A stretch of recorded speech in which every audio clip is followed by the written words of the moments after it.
Sal, you've been talking about how you've just been recently hanging out with David Chapman. Right. I mean, we just came back about a month or so ago. Me and some friends from out in LA, and I mean, we were out there for about a week at his house and played a lot of handball. Talked handball, everything handball, and 3 weeks before that, I went out there again at his house, and we stayed out there, and it was just the beginning of a friendship.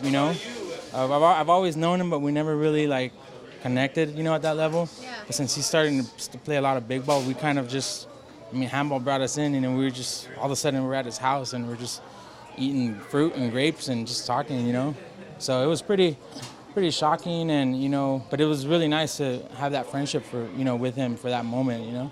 I know you know a lot of people in handball. There's a ton of players out there. So why Dave Chapman? Is he someone who you want to develop a friendship with? Well, because to me, he was like a legend. He is a legend, and I just always wanted to ask him, how did he do it, and what was going through his mind in the games. And, for me playing over 20 years, for him to be playing probably longer than I have, it was really interesting to kind of know what was going on in his mind, And he's really particular in certain things and really interesting person. So, every time I'd ask him something, he'd have a really cool answer or an explanation or something, So it's really, really intriguing guy and really nice, really friendship, his friendship was really nice with us. And, really cool person. And I was looking forward to, later things, following year and stuff.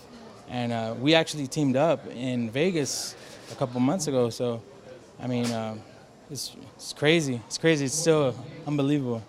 I know it's hard to be put on the spot about this, but you're talking about the insight that he gave. Can you think of an answer that he might have said to you when you asked him these questions that surprised you or that just stuck out in your mind? He said he just hated losing. He just hated losing, And even though he's not here, I don't think he's lost still. I think he's still winning. So, he's winning with all of us too, So, he just hated losing, and losing was definitely not an option. And I kind of try to follow that too, I have a match coming up, and in my mind, I kind of try to think like him, I even serve like him. I do things like him because he was successful. So it's like learning, from the best. So I'm going to go in my match with, him on my mind and his character on my mind and try to be be able to say losing is not an option. So I'm going to try to do that.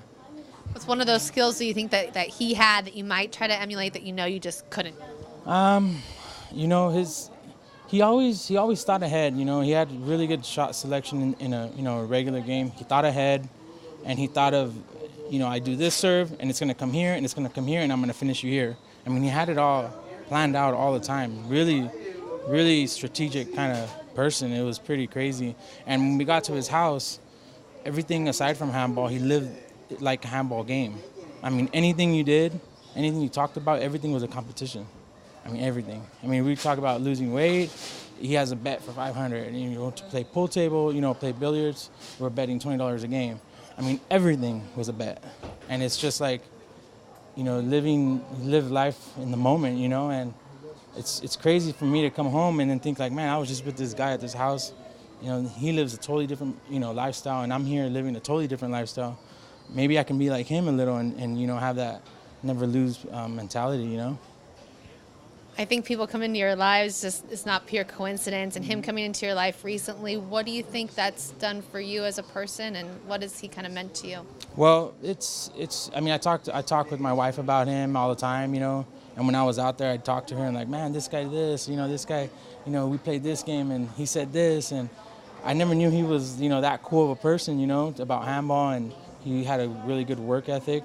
And, coincidentally, I started a new job in about 3 weeks, and I'm going to go in with that same mentality, and try to, excel and be the best at everything. His exact words were, I want to be the best at everything and anything.